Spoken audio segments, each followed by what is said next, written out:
সদা সত্য কথা কবে, সৎ চরিত্র রবে, পরসতী পরপতি কবু না হারিবে, তুমি না ডাকিলে হরি তোমাকে ডাকিবে। হরি বল, হরি বল।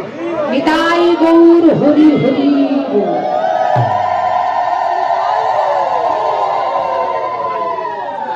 তাই গৌরাঙ্গ মহাপ্রভু মধুমাখা হরি নামে টেনে মাথায় করে নিয়ে এই নদিয়ার মধ্যে গৌরাঙ্গ মহাপ্রভু নাম পিতা সদা সত্য কথা কবে, সৎ চরিত্র রবে, পরসতী পরপতি কবু না হারিবে, তুমি না ডাকিলে হরি তোমাকে ডাকিবে। হরি বল, হরি বল। নিতাই গৌর হরি হরি বল।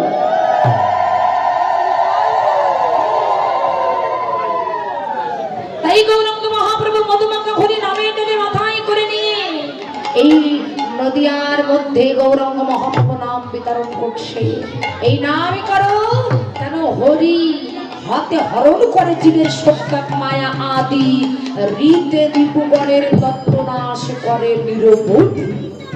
যদি কোনো ব্যক্তি এই হরিনাম করতে পারে তবে সে ত্রিতাব জ্বালা থেকে মুক্তি পেতে পারে। ত্রিতাব জ্বালাটা কি? আধ্যাত্মিক আদি ভৌতিক আদি দৈবিক, এই ত্রিতাব জ্বালা থেকে সে মুক্তি পেতে পারে। তাই গৌরাঙ্গ মহাপ্রভু আজকে হরিনাম করছে। হরিনাম করতে করতে হঠাৎ করে পুরাবলীলা স্মরণ করে।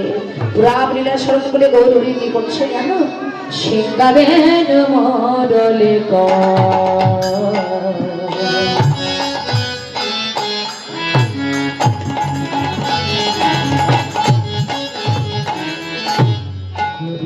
জয়ের ধনে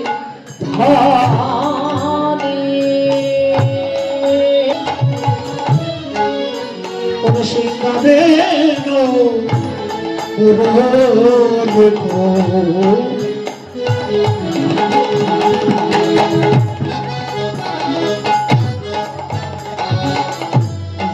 জয়ের ধনে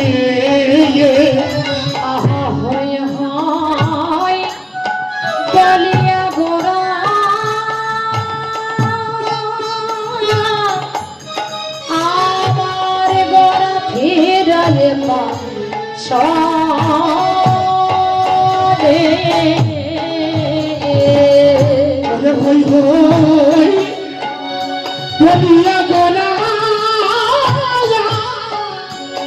গোরা ফিরাইয়ে পা সোনি বাজাতে লাগিল, বাজাতে লাগিল, বাজাতে লাগিল, বাজাতে লাগিল।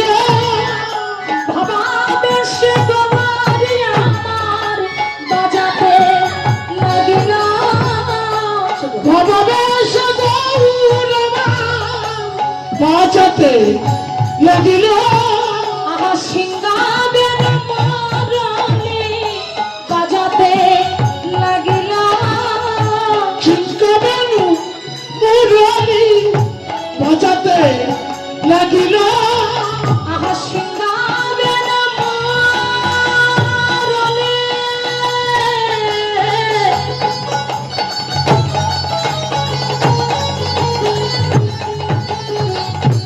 দেখো ভাবা বেশি গৌর হরি, বেশি গৌর হরি, বেশি গৌর হরি, ভাবা বেশি গৌর হরি, আজি বাজাতে লাগিল।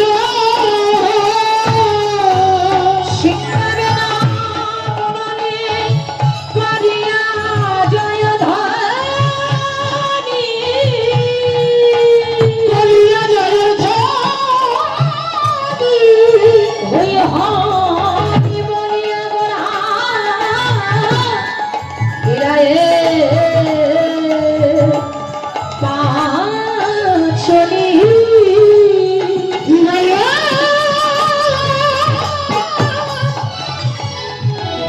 হিরায়ে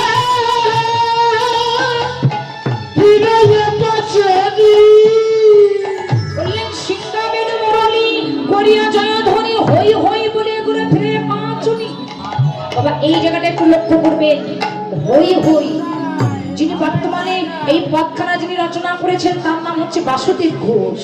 এই বাসুদেব ঘোষ পদ রচনা করতে করতে তার হাতের কলমটি থামিয়ে দিয়ে মনে মনে চিন্তা করলেন, আমার হাতের লেখা কি ভুল হয়ে গেল? কেন বললেন? আচ্ছা, এখানে ওই শব্দ কবার ব্যবহার করা হয়েছিল না? কয়বার? ভালো করে শুনেছেন তো আমি যে কথা বলেছি? কয়বার? দুইবার। কিন্তু যিনি এই পদ্মটা রচনা করেছেন বাসুদেব ঘোষ, তিনি মনে মনে চিন্তা করলেন, আর ওই শব্দ একবার হবে কিন্তু দুবার হলো কেন? দুবার হলো কেন? বাসুদেব ঘোষ মনে মনে চিন্তা করলেন যে নিশ্চয়ই আমার হাতে লেখাটা ভুল হয়ে গেছে, নইলে দুইবার কেন হয়ে শব্দ হবে? এক হই যখন রাখালিরা গোটে যায় তখন হলো এক হই, সবাই হই হই করতে করতে গোচারণে চলে যায়, তাহলে ওই শব্দ একবার হলো দুবার হলো কেন? বাসুদেব ঘোষ মনে মনে চিন্তা করলেন যে নিশ্চয়ই আমার হাতের লেখাটা ভুল হয়ে গেছে। তখন গৌর হরি এক পাশে দাঁড়িয়ে বাসুদেবকে লক্ষ্য করে বললেন, বাসুদেব, তোমার হাতের লেখা ভুল হয়নি, তোমার হাতের লেখাটা সঠিক আছে। বলছে কেন? বলে এক হই যখন রাখালেরা গোটে যায় তখন হলো এক হই। আর আমার গৌর সুন্দর বললেন, আমি হই হই জগতে তোদের হই। বললেন আমি হই হই জগতে তোদের হই, আমি তোদের যেন জীবনে কখনো কোনোদিন ভুলে না রই। তাহলে কারণ গৌর হরি নিজ মতনে বললেন, আমি যে ভক্তের চরণে চলি, ভক্তের মতনে কথা বলি, কথা বলি, ভক্ত যদি খাওয়াই মরে তবে আমি খাই, তবে আমি খাই, ভক্ত যদি না খাওয়াই মরে তবে আমি উপবাসী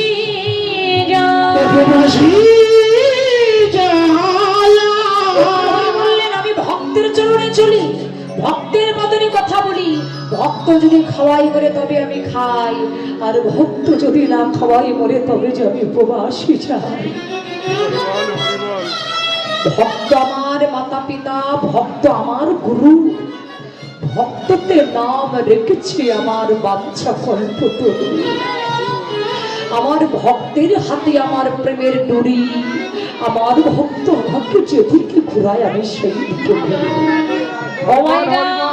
বললেন, ভক্তাদের ভগবান রাখিতে ভক্তের মান, আপনি হইয়া ছোট ভক্তের বাড়ান সম্মান।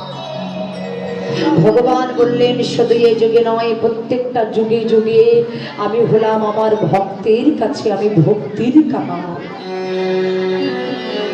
আমার ভগবানকে পেতে গেলে কি লাগে গো মা? কি প্রয়োজন হয়? আগে জানতে হবে ভগবান কোথায় থাকে। ভগবান কি স্বর্গে থাকে? গৌর হরি বল, ভগবান স্বর্গে থাকে না, ভগবান আকাশ থেকে পড়বে না, ফটো পিকচার থেকে ভগবান বাইরে হবে না, মাটি ফুড়ে ভগবান গজাবে না। তাহলে ভগবান আছে কোথায়? বললেন, ভগবান আছে প্রত্যেকটা জীবের হৃদয় মন্দিরে। মন্দিরে, মন্দিরে। এখানে পরম ব্রহ্ম গোবিন্দ টিপ টিপ টিপ টিপ করছে, একটু হাত দিয়ে দেখবেন এখানেই আমার ভগবান আছেন। তা তিনি তোমার দেহে আছে বলে তোমার দেহের এত মূল্য। উনি যখন তোমার দেহ ছেড়ে চলে যাবে তখন তোমার এই দেহটার আর কোনো মূল্য থাকবে না। তাহলে ভগবান তোমার ভিতরে আছে। আচ্ছা, ভগবান যদি আমাদের ভিতরে না থাকবে বাবা, ত্রেতা যুগে বীর হনুমান তার এই হৃদয়টাকে বিদীর্ণ করে তিনি রাম সীতার যুগল প্রতি দর্শন করিয়েছিলেন। তাহলে ভগবান আছে। তাহলে আমরা ভগবানকে দেখতে পাই না কেন? বলে সেই ভক্তিটা আমাদের ভিতরে নাই, তাই আমরা ভগবানকে দেখতে পাই না। ভগবানকে পেতে কি লাগে না? ভগবানকে পেতে কি প্রয়োজন হয়? বললেন, আপনি যত রসগোল্লা দেন, দই সন্দেশ আঙুর আপেল ইত্যাদি দ্রব্য যাই দেন না কেন, বলেন এই ফল ফুল দিয়ে, দই সন্দেশ আঙুর আপেল ছানা ননি মাখন দিয়ে, এগুলো দিলে ভগবানকে পাওয়া যাবে না বাবা। তাই দিয়ে যদি ভগবানকে পাওয়া যেত তবে রাজা দুর্যোধন সে ভগবানের কৃপা লাভ করতেন। কি গো, দই সন্দেশ আঙুর আপেল দিয়ে যদি ভগবানকে পাওয়া যেত, ভালো ভালো দ্রব্য দিয়ে খেতে দিলে যদি ভগবানকে পাওয়া যেত, তাহলে রাজা দুর্যোধন ভগবানের কৃপাটা লাভ করতেন কেন? তখন দুর্যোধনের ভারী যখন ঘরে কৃষ্ণ গিয়েছিলেন, কৃষ্ণকে বসিবার জন্য সোনার সিংহাসন পেতে দিয়েছিলেন, সোনার বিছানায় পদ রাখতে দিলেন, সোনার থালায় ভরে দই সন্দেশ আঙুর আপেল ইত্যাদি দ্রব্য এনে কৃষ্ণকে ডেকে বলছে, কৃষ্ণ তোমার জন্য এনেছে, তুমি খেয়ে নাও। কৃষ্ণ বললেন, দুর্যোধন তুমি দিয়েছো বটে, কিন্তু যে বস্তু দেবে যাতে আমি গ্রহণ করব সেটাই তো তুমি দাও। ও মায়ের, কি দেয়নি ভগবানকে যে ভগবান সেবা করছে না? মনে করেন আপনাদের বাড়িতে আপনার আত্মীয় এসেছে, আপনার ব্যয় মাসায় কি আপনার জামাই এসেছে, আপনি সুন্দর করে রান্না করবেন, রান্না করতে গিয়ে তাতে আদা জিরে গরম মশলা সবকিছু বেশি বেশি দিয়েছেন, দিয়ে যেই না তরকারি আত্মের মুখে দিচ্ছেন, মুখে দিচ্ছে ফেলিয়ে দিচ্ছে, খাওয়া যাচ্ছে না, থু করে ফেলিয়ে দিচ্ছে, কেন? মানে সবকিছু দেওয়া হলো কিন্তু 10 পয়সা লবণ দেওয়ার কথা ওর ভিতরে মনে না। তাহলে লবণ মশলা না দিলে সে তরকারি কি খাওয়া যাবে? কিছু দেওয়ার দরকার নেই, শুধু লবণ দিয়ে তরকারি রান্না করবেন, খাওয়া যাবে। তত্ত্বদর্শীগণ জানিয়ে দিলেন, লবণ বিহীন তরকারি যেমন কোনো কাজে লাগে না, ভক্তি বিহীন দ্রব্য আমার ভগবানের সেবায় লাগে না।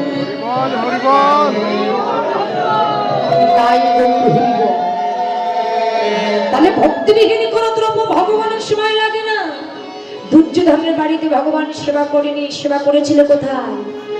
কুরু পাণ্ডবদের যিনি দাসত্বগুলি করতেন, যার নাম হচ্ছে ভক্ত বিদুর, সেই বিদুরের ঘরে তাও কি সেবা করেছিলেন? তারা দিন দরিদ্র কাঙাল, ভিক্ষা না করলে, একদিন যদি ভিক্ষা না করে তাদের পেট চলে না। সেই বিদুরের স্ত্রী হাতে জপের বালা নিয়ে ওই ঘরের বারান্দায় বসে বসে কৃষ্ণ নাম জপ করছে আর দুটি নয়নের জলে ভেসে যাচ্ছে। কিন্তু যদি কোনো ভক্ত নয়নের জলে আমার ভগবানকে ডাকে, ভগবান বললেন আমি জন্মান্তরের মতো সেই ভক্তের কাছে কথা বলে যাই। বিদুরের স্ত্রী হাতে জপের মালা নিয়ে কৃষ্ণ কৃষ্ণ বলে যখন নয়নে জলে কাঁদছে, ঠিক সেই সময় ভগবান শ্রীকৃষ্ণ চিৎকার করে ডাকলেন, মা।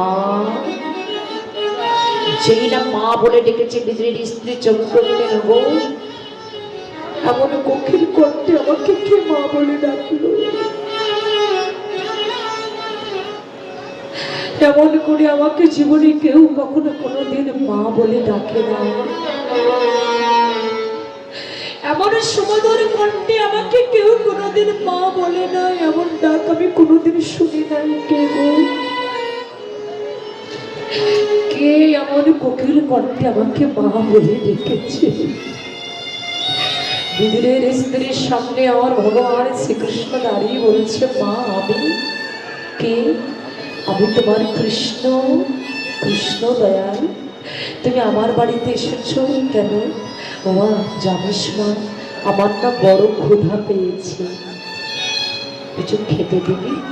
চিন্তা করতে পারে যিনি সৃষ্টি স্থিতি লয় প্রলয়ের মালিক, যার সামান্য একটা চোখের ইশারায় বিশ্বব্রহ্মাণ্ড ধ্বংস হয়ে যায়, আজকে সেই ভগবান বিদুরের স্ত্রীর কাছে যে বলছে, মা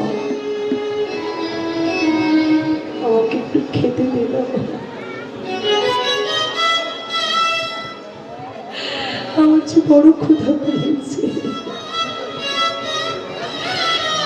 যাকে সেবা দেওয়ার জন্য কত ভক্ত ননি মাখন নিয়ে বসে আছে, সেই ভগবান বিদুরের স্ত্রীর কাছে যে বলছে, আমাকে একটু খেতে দে। বিদুরের স্ত্রী বলছে, তোমায় কি দেব, আমার তো দেওয়ার মতো কিছু নাই। বিদুর গিয়েছিল একদিন ভিক্ষা করতে, 3টে পাকা কলা খেতে দিয়েছিল বিদুরকে। বিদুর সেই কলা 3টে না খেয়ে তার স্ত্রীর কাছে দিয়ে বলেছিল, এই কলা 3টে ভগবানের সেবায় দিও। কিন্তু সেদিন তার ভগবানের সেবা হয়ে গিয়েছিল। আগামীকাল দেব বলে থলের ভিতরে ঢেকে রাখলেন, কিন্তু 7-8 দিন হয়ে গেছে, ওই পাকা কলার কথা মনে নাই। 7-8 দিন যদি কোনো পাকা কলা থলের ভিতরে ঢাকা থাকে, সে ভালো থাকে কোনোদিন? পচে খচে কালো হয়ে গেছে, কলা কি অন্য কিছু চেনার মতো নাই। বিদুরের স্ত্রী সেই কলা 3টে বাহির করে এনে ঠাকুরকে ডেকে বলেছে, উদয়নাথ এখনো তুমি দাঁড়িয়ে আছো, আমি তোমাকে বসতে দেবো কোথায়? আমি তোমাকে বসতে দেবো কোথায়? তোমার বসতে দেওয়ার মতো তো কোনো আসন আমার ঘরে নাই। বিদুরের স্ত্রী যে কাপড়টা পরিধান করেছিলেন, ওই শতশৃঙ্গের বস্ত্রে আঁচলটা পেতে দিয়েছে, দয়াময় তোমার দেওয়ার মতো তো আমার কিছু নাই। আমি যে বসন্ত পরিধান করেছিলাম ওই বসনের আঁচলটা পেতে দিলাম, তুমি বসো। আঁচল যখন পেতে দিয়েছি, আমার কৃষ্ণ মনে করছে আমাকে বসতে বলেছে, তাই যখনই বসতে যাচ্ছে বিদুরের স্ত্রী বলছে, ওগো কৃষ্ণ, তুমি আমার আঁচলের উপরে বসো না, তুমি যদি পারো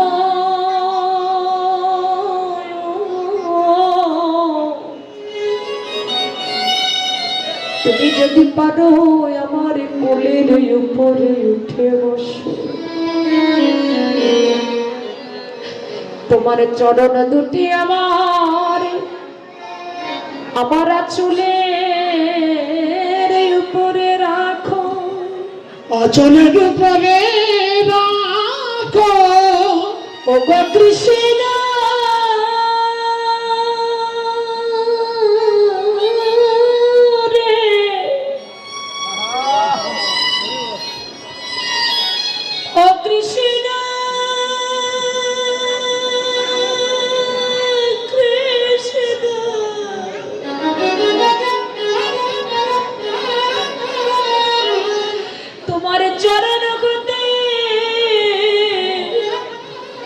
যতটুকু চরণের ধুলা ছড়ে পড়বে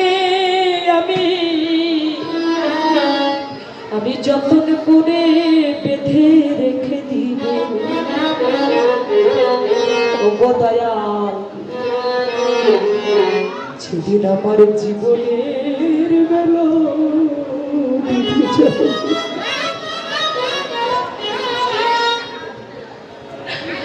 আমার আয়ু সূর্যের বেলা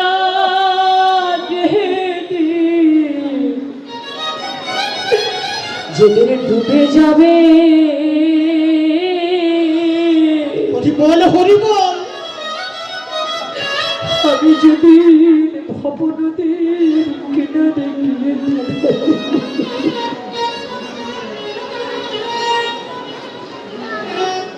ওই ভব নদীর কিনারে গিয়ে আমার প্রাণ যেদিন দাঁড়াইবে, ওগো কৃষ্ণ, ওগো কৃষ্ণ হে, ওরে কৃষ্ণ, কৃষ্ণ রে, সেদিন যদি আমার পারের সম্বল কিছু নাই বা থাকে, এই যে ধুলি আমি বেঁধে রেখেছি, এই ধুলির বিনিময়ে আমার ভব নদী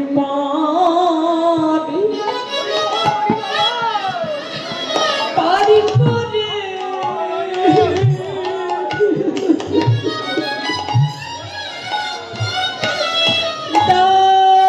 আমার ভব নদী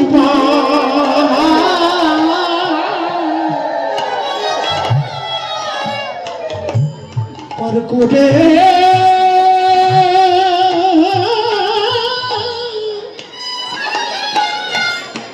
পার করে দিয়ে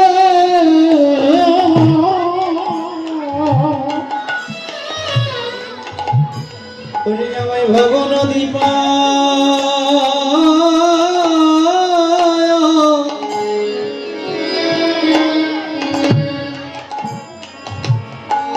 করে দিয়ে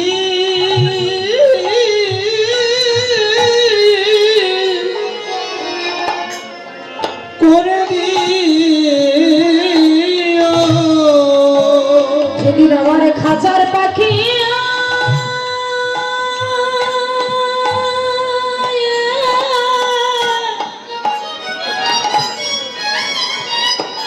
খাঁচা ছেড়ে যদি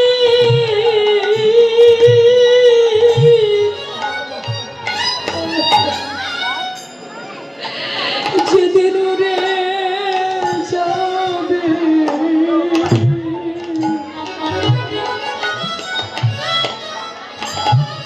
বাবা, এই চাওয়াটা শুধু বিদ্রির স্ত্রীর নয়, এটা আমাদের প্রত্যেকের ভগবানের চরণে বলা কর্তব্য যে দয়াময়, আমার কেমন করে পাখি চলে যাবে আমি জানি না, তাই সেদিন তোমায় ডাকতে পারবো কি জানি না, কিন্তু আজকে এই কীর্তন আসনে বসে আমি তোমাকে স্মরণ করছি। যেদিন আমার দেহ থেকে প্রাণ পাখি চলে যাবে, আমি যেদিন তোমার এই ভব নদীর কিনারে গিয়ে দাঁড়াবো গোবিন্দ, তুমি আমার হাতে ধরে পানি করে দিও। সেদিন তুমি আমার হাতে ধরে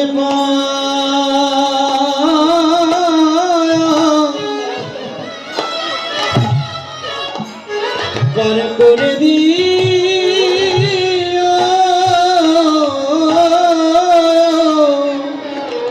ওরে সেদিন হাত ধরে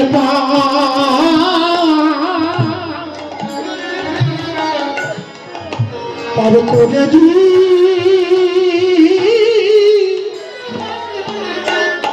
করে দিয়ে যেদিন এই জীবনের বেলা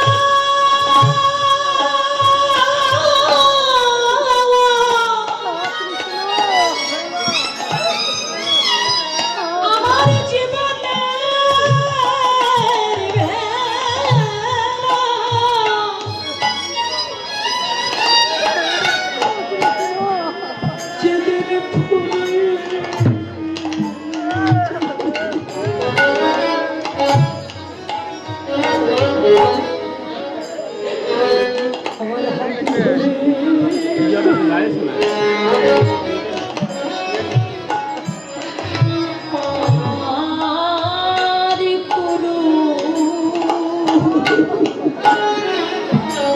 যেদিন যেদিন জীবনের মেলা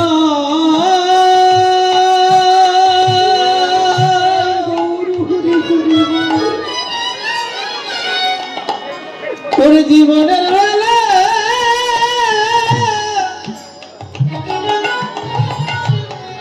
তোর জীবনের মেলা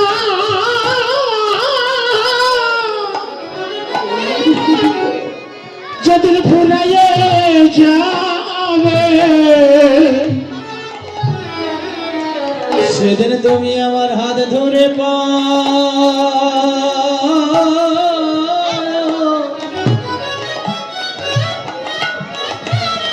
পার করে দিও।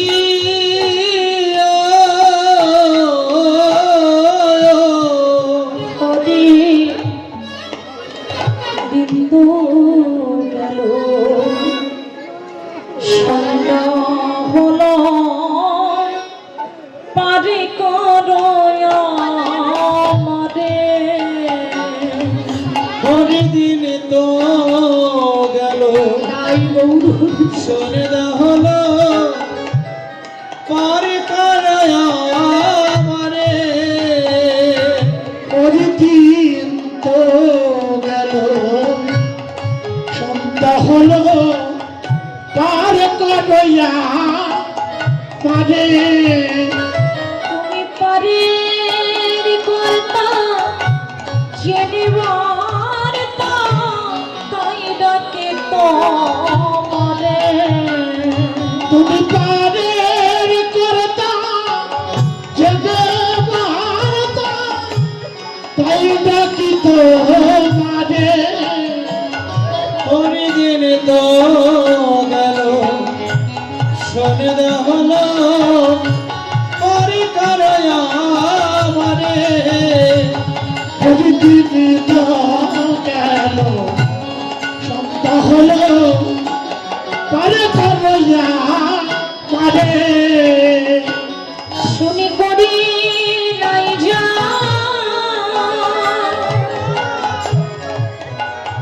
তুমি তারে করো শুনি করি নাই গা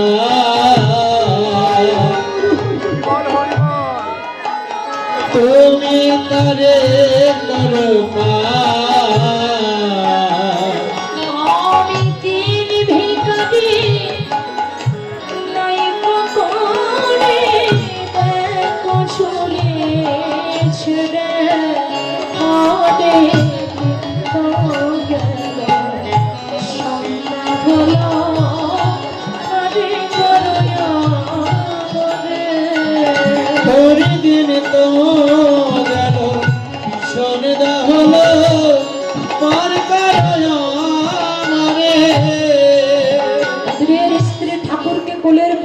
সাজিয়ে নিয়ে সেই এতটা জ্ঞান শূন্য হয়ে গেছে বাবা, ওই কলার শ্বাসটুকু না দিয়ে কলার খোসাটা ঠাকুরের মুখে ধরেছে, খাও।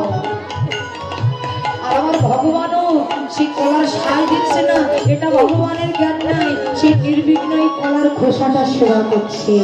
বৈষ্ণব কবি বললেন, ভগবানকে আর কলার খোসা সেবা করছে, ভগবান তো সেবা করছে ভক্তের ভক্তি। এই যে ভক্ত জ্ঞান শূন্য হয়ে ভগবানকে সেবা দিচ্ছে, ভগবান তো ভক্তের ভক্তিটা সেবা করছে। তাই ভগবান শুধু এই যুগে নয়, প্রত্যেকটা যুগে যুগে ভক্তের ভক্তির কাছে ভগবান বাধা। শুধু এই জন্মে নয়, প্রত্যেকটা জন্মে জন্মে যদি কোনো ভক্ত ভক্তি দিয়ে আর দুই ফোঁটা নয়ন অশ্রু দিয়ে যদি আমায় ডাকে, আমি জন্মায় জন্মান্তরের মতো তার ইচ্ছে বিক্রি হয়ে যাবো।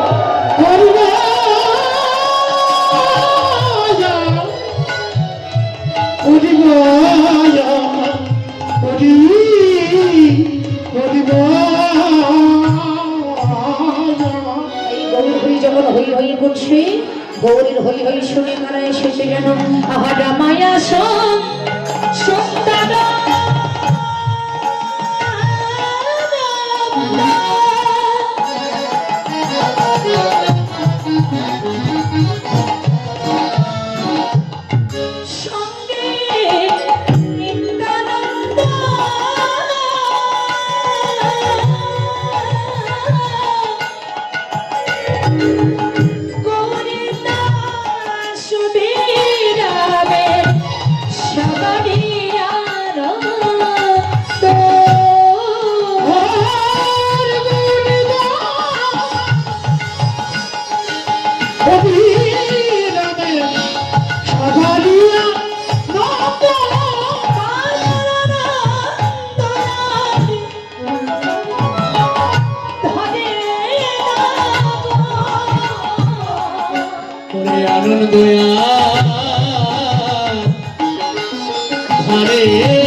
জগতে সেই হচ্ছে নিত্যানন্দ। তাই যদি গৌরকে পেতে চাও, আগে নিতাইয়ের জন্য আশ্রয় করো, নিতাইয়ের করুণা হলে তবেই তো তুমি গৌরীর আলাপ করতে পারবে। নিতাই গৌর। তাই গৌর হরিকে করছে, বাহু তুলে গোড়া চাঁদি করে হরি ধরি।